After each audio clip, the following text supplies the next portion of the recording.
Hey everyone, welcome back to the channel. Thanks for tuning in for another episode. I am getting ready to head out on the water with the boys. We're going to go out do a little bit of fishing. So Hank said he wanted me to wear one of my lucky sweatshirts. So I put my Berkeley sweatshirt on, which, as you can see, has some stains on it, which is actually some different types of fish scent. I am a big proponent of using lure attracting scent or fish scents. And the unfortunate part is I got some on my sweatshirt.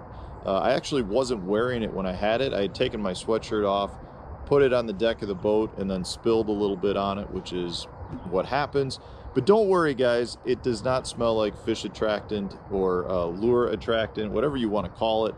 It has been washed, so it does not smell bad. Anyways, so that's what I want to talk about today. You know, this is a lucky sweatshirt. I'm going to wear it when I go out fishing. I don't care what it looks like. It's war wounds at this point. But Berkeley, if you're watching, I could use a new sweatshirt. Sarah doesn't like me wearing this out in public anymore. Anyway, so what I wanted to do is talk about lure attracting scents. You know, it's a topic that's pretty widely debated amongst anglers, and unfortunately nobody really has a specific answer as to whether or not attractant works. And from my own personal perspective, I like to leave a lot of this up to the companies. And what I mean by that is I don't think that most of the lure companies would go through the trouble and the expense to try to push a product that's got lure attractant built into it if they didn't actually believe that it works. You know, using Berkeley, for example, they've got the power bait, they've got the power bait max scent. And the thing is, you know, it's not like these companies just put product into their baits. There's no reason for them to do that. In the case of Berkeley, and I can't speak about a lot of other companies because I'm not familiar with it. I'm fortunate enough to kind of see some of the behind the scenes work with Berkeley, but they truly do test everything. It's really amazing to me and fascinating to me how much stuff they measure from, like, you know, if it's a new crankbait coming out, they measure the vibration being put out. They measure how quick that it starts vibrating, how many wobbles per second or per minute. They measure everything. And the same goes for their plastics. They measure how much change a plastic has based on the scent they put in, how much disbursement the scent comes out, how long it takes for the scents to come out of the bait, and how fish respond to it. They've got fish and they measure the response of fish. And based on everything I've seen come out of the Berkeley camp with respect to max scent and power bait, is truly that fish hold on longer and fish react better to it. And I think we're seeing that across the board with a lot of different companies now. You know, if you were to go look at most of the major brands out there, they've got some sort of lure attractant scent. You know, you've got, like, I think Kitech has like squid scent. I just saw the other day, I think it was somebody's going to start working with the bait fuel guys and putting that into baits. It's come to the point where almost everyone uses it. And it could just be a marketing scheme. It could be something that companies are trying to use to put their baits in an advantage over other competitors just from a selling standpoint. But again, I feel like there's so much money being put into it and the technology to insert it into the baits that I don't think that they would go through those drastic measures just to simply be able to say, hey, we've got scent in the bait. If it was that easy, they would just dip their bait in a thing of scent as it, you know, before it was packaged, and that would be it. But these companies are infusing baits. They're taking a lot of effort into making their baits as good as they think they can make them. So I do think there's definitely something to it. When I see the studies that come out of Berkeley, it's really impressive to see what those fish do with respect to baits that have max scent or power bait versus other baits that have no scent in them. So I want to say that for sure there's a difference to it. Now, I will tell you from my own personal experience, I have seen a lot of different things happen on the water before I had scent and when I had scent that have made me very much a believer. And one of those instances that's happened multiple times over the years at this point has to do with bedding fish, because they are one of the best test subjects that an angler can use to determine whether or not the scent works. So one of the things I would recommend, not that I'm a huge proponent of catching bedding fish just for the fun of it, but it really comes down to seeing how the fish responds. And you don't actually even have to catch those fish. You can just put your bait on a hitchhiker and use one that's just straight out of the bag, and use one that's got a scent on it, and see how the fish respond to it without actually catching that fish. But that's like a controlled variable that we've got. We've got a fish we can watch. We got a fish that we can see how they position and how they respond to baits. And I have had so many instances over the years where I had a bait that had no scent on it.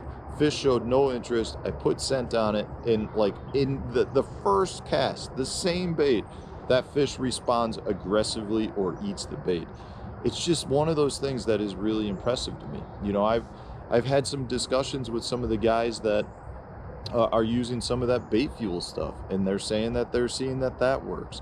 You know, I carry with me, you know, most people have a drink in their cup holder. Well, at the front of my boat, by where my foot pedal is, my recessed foot pedal, I've got a cup holder. Well, I keep a bottle of Gulp in there. This is the Gulp spray. It's real easy just to spray it on the bait. And it's one of those things for me, this is one of my go-tos if I'm largemouth fishing. I love the Gulp scent when it comes to that. You know, when I'm smallmouth fishing, I really don't change anything. I use the Max Scent products almost religiously, because I've had instances where I've seen a cruising smallmouth.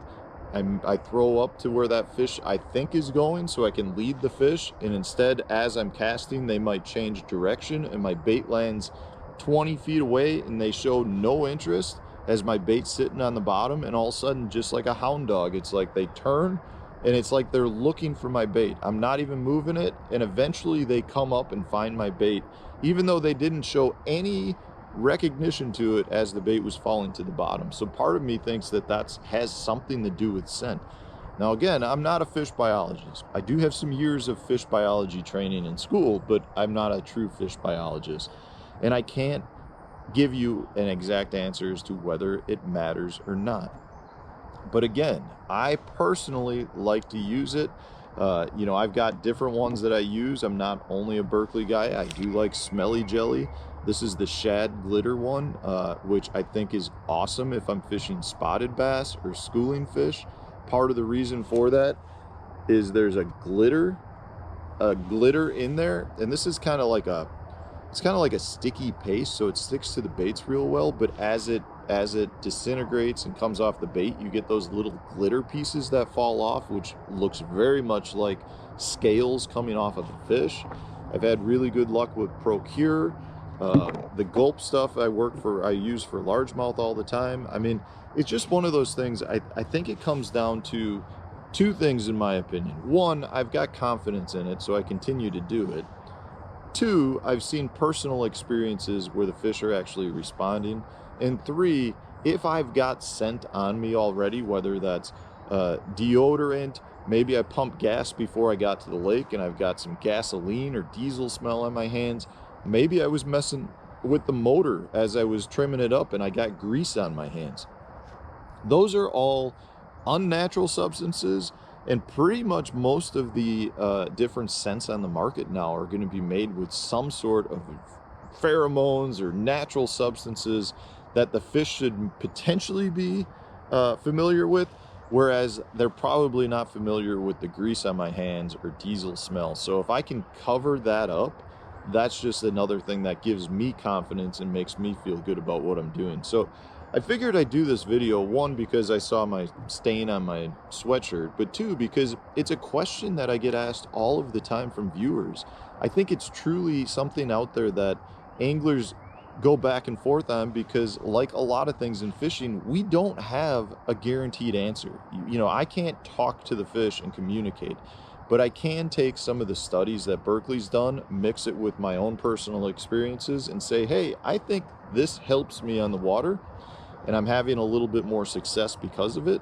So at this point, moving forward, I'm going to continue to use different fish attractants on my baits. And it's not just something that I use on plastics. I'll use it on my jigs. I'll use it on chatterbaits, spinner baits. I'll even put it on my hard baits a lot of time.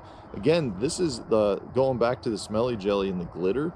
That's also something I like to do, is put it on my jerk baits. In cold water, again, I like to have some of that glitter falling off because it looks like a wounded minnow, at least in my opinion. You may argue with that, but that's fine. We all can have opinions.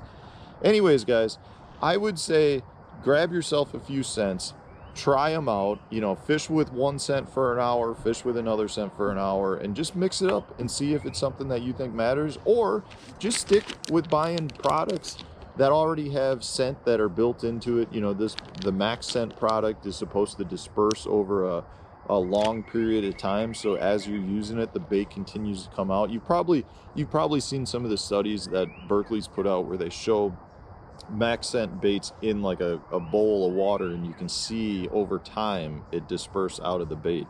So I think there's something to it, guys. Anyways, I hope this answers some of the questions that I get asked all the time on this subject. And get yourself some, go try it, and come up with your own conclusions. But I think you'll find that it helps you get a few extra bites.